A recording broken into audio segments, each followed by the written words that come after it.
Assalamualaikum warahmatullahi wabarakatuh. Beranda perempuan, ngobrol santai sambil ngopi, bukan menggurui, bukan solusi, tapi berbagi, menyampaikan aspirasi. Hari ini kita kembali ngobrol di beranda perempuan.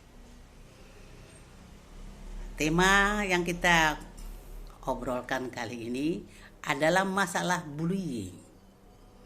Bullying salah satu masalah kehidupan yang menimpa remaja, anak dan remaja yang dampaknya tidak kecil.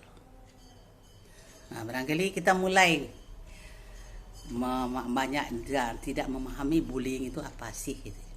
Bullying itu disebut juga perundungan.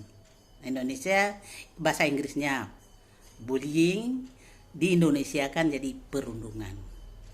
Apa itu? Perundungan itu adalah perilaku tidak menyenangkan dilakukan di dunia nyata dan di dunia maya. Ada yang dilakukan secara verbal dengan ucapan, ada yang dilakukan secara fisik, ada yang melakukan pengasingan sosial dan melakukan hate speech di sosial media. Wah, jadi sekarang ada juga bullying di sosial media yang disebut juga dengan cyberbullying, bullying di dunia maya. Bullying ini banyak dialami orang. Dari dulu memang sudah ada. Tapi bullying itu baru tidak sehebat sekarang. Hanya terbatas pada body shaming. Nah, disebut body shaming artinya mengejek bentuk tubuh, kekurangan dari diri seseorang. Ketika saya masih bersekolah, ada berbagai perundungan yang terjadi. Seorang anak laki-laki dipanggil tante karena jalannya perlahan. Ada remaja tubuhnya pendek, dipanggil kuntet. Ada yang mendapat julukan karena kulitnya, asal daerahnya, dan juga asal dari namanya. Mengenai nama ini saya punya punya pengalaman.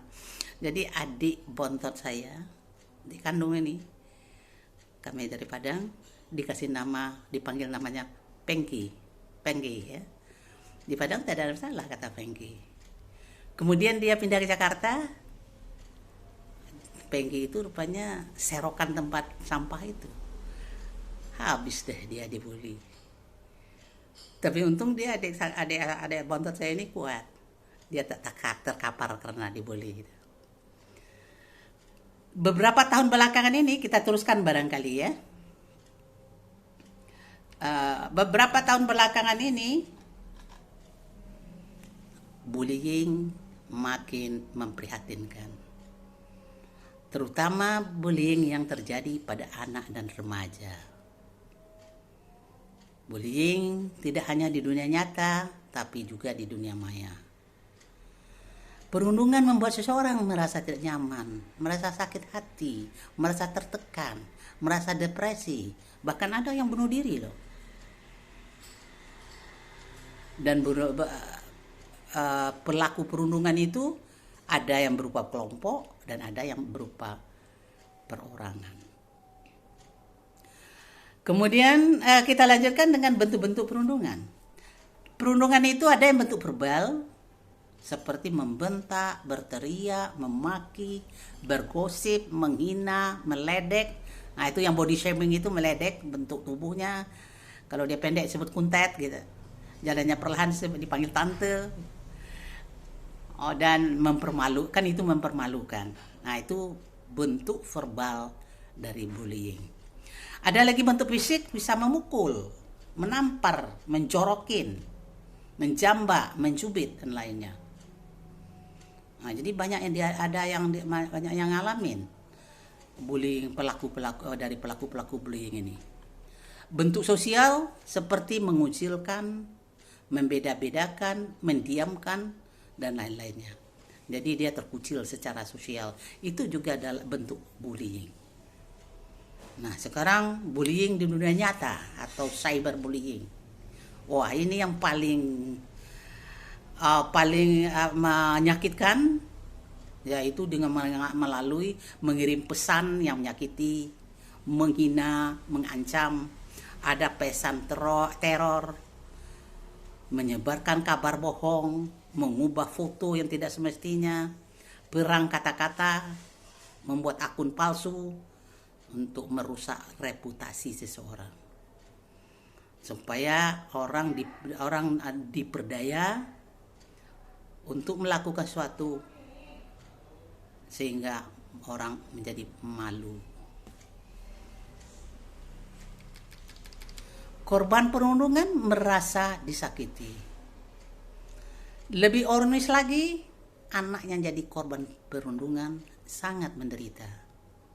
Bahkan ada yang sampai mengakhiri hidupnya karena tak tahan dibully teman-temannya. Nah, di sini peran orang tua dalam mendidik anaknya. Orang tua perlu mengetahui tentang perundungan ini dan menyampaikan pada anaknya. Di samping itu, anak perlu diperkuat fisik dan mentalnya agar tidak terkapar ketika dibully.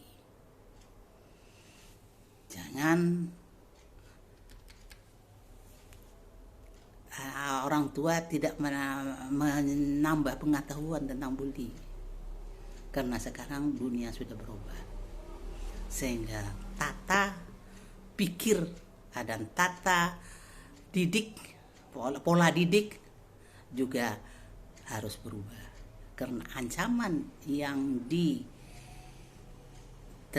anak di luar itu lebih berat. Untuk mencegah anak jadi pelaku perundungan, nah ini juga peran orang tua, karena nilai-nilai yang dianut anak banyak berasal dari rumah. Kan di pepatah kita juga ada, like father, like son. Buah pohon tak bisa jatuh tidak bisa jauh dari buahnya. Jadi nilai-nilai yang ditanamkan di rumah itulah yang mendominasi karakter anak. Kalau di rumah anak sering dibentak, sering dipukul, selalu mendapat kekerasan atau melihat kekerasan, kan KDRT banyak di rumah. Bahkan kalau terlalu manja, maka di luar anak cenderung menjadi pelaku perundungan. Jadi perlu kita pahami lagi bahwa nilai-nilai yang dianut anak berasal dari rumah.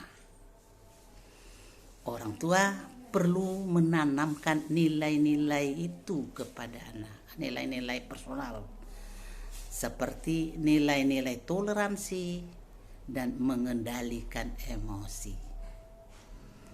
Dan yang paling penting, teladan orang tua.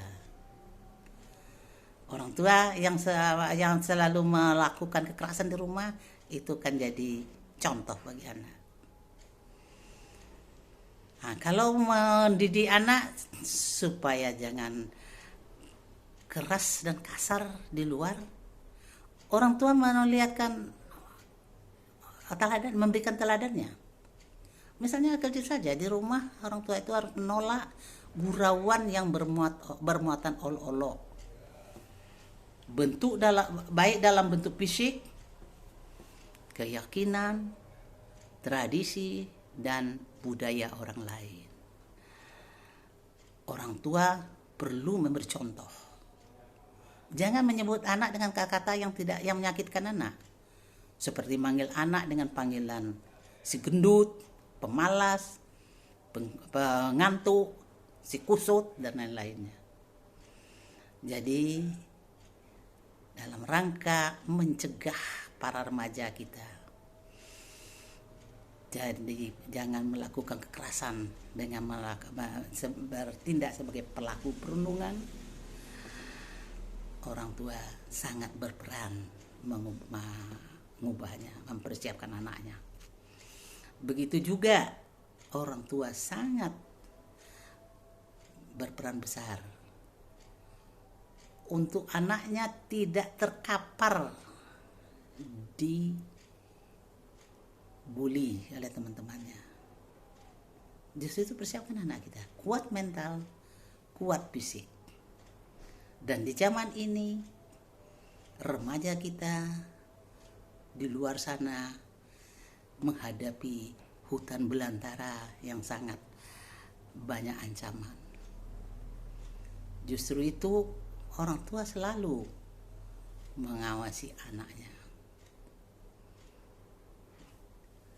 Barangkali obrolan kita di Beranda Perempuan sore ini kita cukupkan sekian.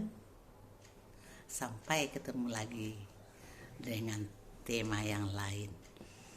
Assalamualaikum warahmatullahi wabarakatuh.